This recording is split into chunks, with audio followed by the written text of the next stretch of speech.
What are the boundaries that we can set up while talking slash texting a friend of the opposite sex? Okay. Now, one thing that you should do is you need to be absolutely unashamed of giving access to your phone to at least a few people in your family.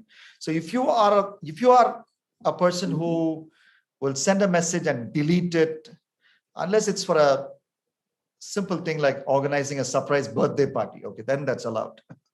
Okay, if you're organizing a surprise birthday party and you say, okay, delete it, okay, because we're organizing a birthday party for dad or mom or cousin, brother. So that you know what I mean. So I'm not hung up on the legalistic part of it, but I'm talking about the core issue. So if you have a habit of deleting it, so when you read reviews of all these movie shows or these streaming services, or the shows that they which have become big hits, we hear of men who have extra phones which they will keep in their car boot, an extra phone, a phone that they will use only in the car, which never comes to the home.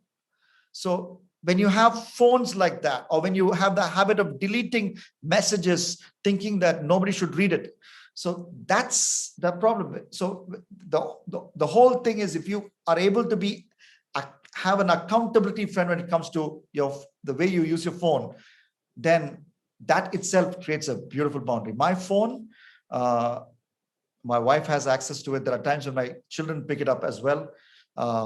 So I have no, I'm not afraid of anybody reading the messages on my phone. Of course, when I say that my phone is accessible to all, there are times when I tell my family, if you read something confidential, you need to make sure it is confidential between the four of us, and you don't go and talk about it to anybody else. But at the same time, just on the guise of somebody messaging me confidentiality, I don't want to be the only person reading my phone, because at the end of the day, I don't want to bring my own life and ministry down by taking such a stupid step of not being accountable in this very area. Because I know if I give the devil even an inch in this area, pretty soon that inch will become a mile. So that's very, very important. Have someone, either one of your parents or your sibling, your best friend, give them access to your phones. Have no secrecy. Don't send a message and delete it. And I think that's a great boundary, because that means you're not ashamed of the message that you sent. You're not ashamed of God reading it. Of course, He reads it. There's nothing you can hide from Him. And you're not ashamed of some of your friends reading it.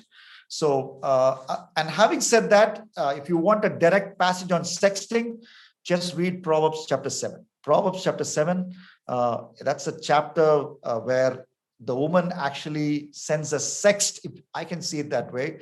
If you read Proverbs chapter 7, you'll see that the Duke Gerard version is, the woman is saying, my husband has gone from home, the condoms are under the pillow, I've changed the bed sheet. So you can actually come up with your own version of Song of Proverbs chapter 7, where the married woman is sending sexting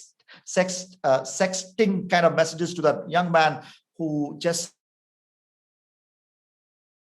completely head over heels, he falls into her trap and he destroys his life. So sexting, the Bible does talk about it, I believe, in Proverbs 7. The Bible does talk about it in the New Testament, in the Paul's letters, where he warns against ungodly chatter so many times.